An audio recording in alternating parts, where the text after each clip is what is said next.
Well, there's a new update in regards to that pipe bomb that was found outside the RNC and DC headquarters on January 6th. Now, interesting enough, it looks like, according to the Blaze, that suspect might be seen on other surveillance footage talking to Capitol Police just hours before those pipe bombs were discovered.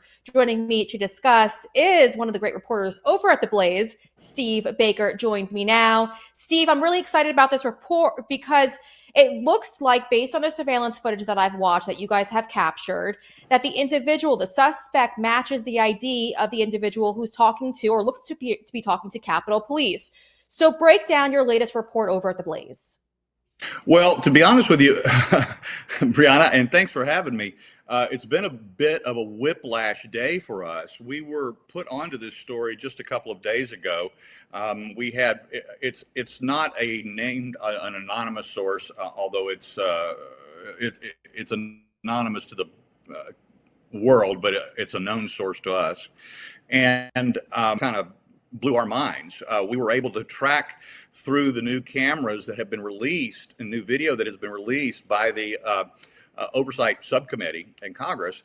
And these cameras and the footage thereof seem to indicate that the known FBI pipe bomber, the one that the alleged pipe bomber, the one who is allegedly to have set those pipes at both the RNC and the DNC, when he is on his way to the alley of that RNC. It's actually behind the Capitol Hill Club and in between there and the Republican National Committee's headquarters.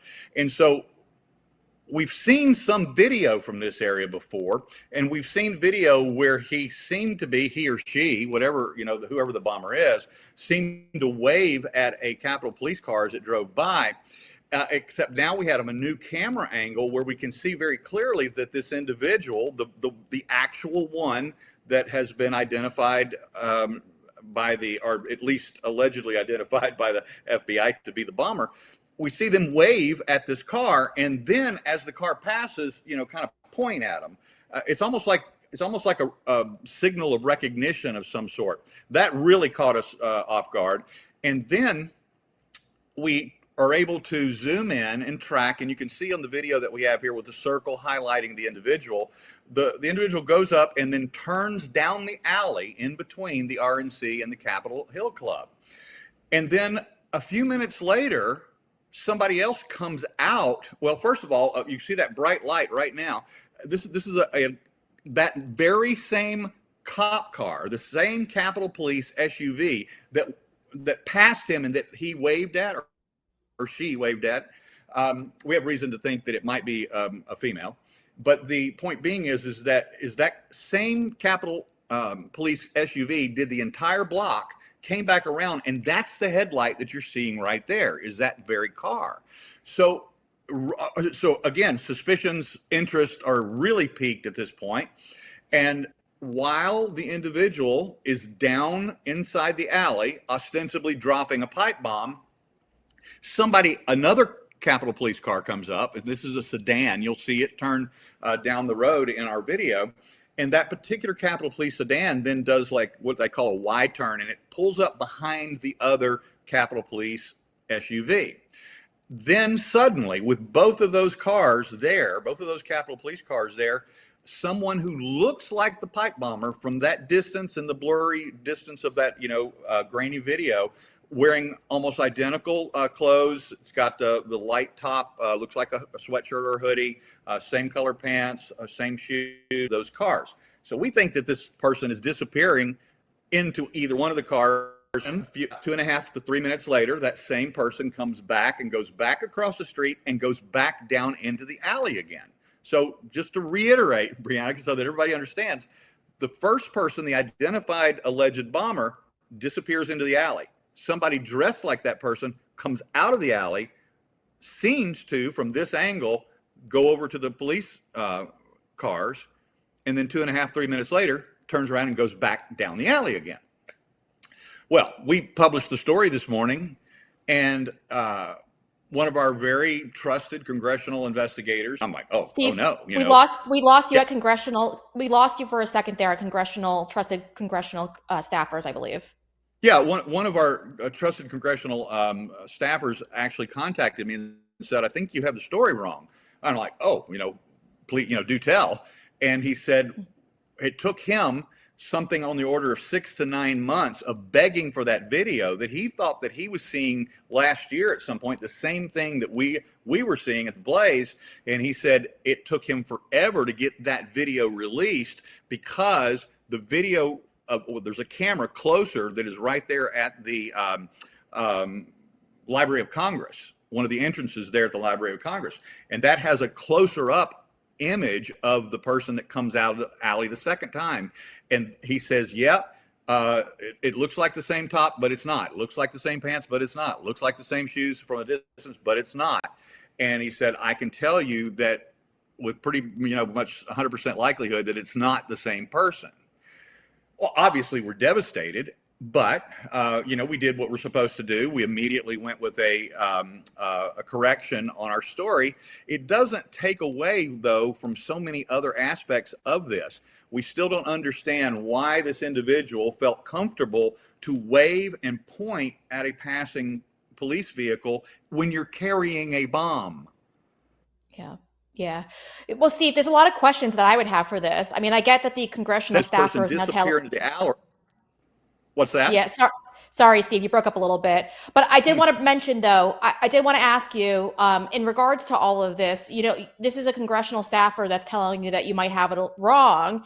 But have you heard from Capitol Police? Have they given you comment on all of this? No, Capitol Police doesn't like me very well, as you Not me know. either. Not with our stories about Harry Dunn and David Lazarus and Sean Gallagher and the other instances of Capitol Police corruption that we've shown. So we have not heard from them. We know that if we reached out to them, they would not respond to the Blaze, or especially to me in particular. Their PA. Public relations division would not do so. But the point being is we are continuing to look at this. We are being told that, being promised, well, I shouldn't say promised. We are being told that I'm likely going to finally get my hands on the video that we're missing from this. And this is the real takeaway, Breanna. These kinds of things would not be happening to me and other of the J6, researchers and investigators if who would just release all the video.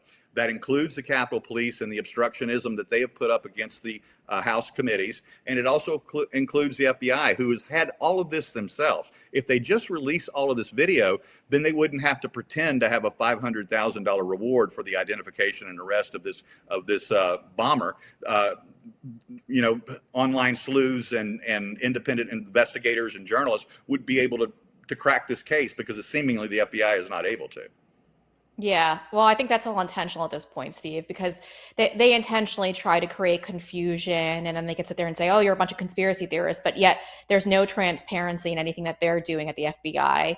And they haven't yet solved this issue. But for some reason, they're able to find a little grandmother who might have took a stroll in a restricted area. They'd rather put all their resources to that instead of somebody who allegedly placed 2 pipe bombs outside of 2 public offices for the RNC and the DNC. So again, it's very strange how they've not been able to solve all of this, but it sounds intentional. Steve, I hope if you're the one who solves this, that you get that reward because you've earned it. You're doing all this great reporting over at the Blaze, and I highly recommend to our audience to go take a look at that. It is very important that you head over to Blaze. Watch the full footage. We've only shown you like a little snippet of it, but he's got it all laid out for you right now in his latest article over there. So Steve, thank you for joining us, and thank you for all the great work you're doing over at the Blaze. Thank you, Breanna. I appreciate it. It's a new addition to my bathroom that everyone who comes over is loving these days, and it's my Fern Valley soaps. No, seriously, folks. These are incredible soaps, and I can't stop bragging about them because they are goat milk-based soaps.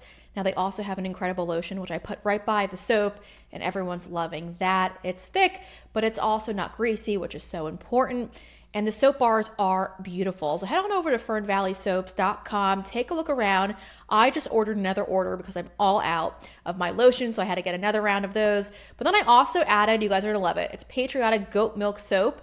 It's called United We Stand. It is beautiful. Take a look at that work of art. When you head on over to Fern Valley Soaps, use promo code BRE, that's promo code BRE, to save 20% on your order.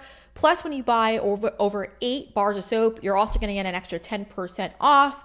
So head on over to fernvalleysoaps.com. If you missed that, the link is in the description of this video, and use that promo code BREATHE, that's promo code BRE, to save 20% on your order.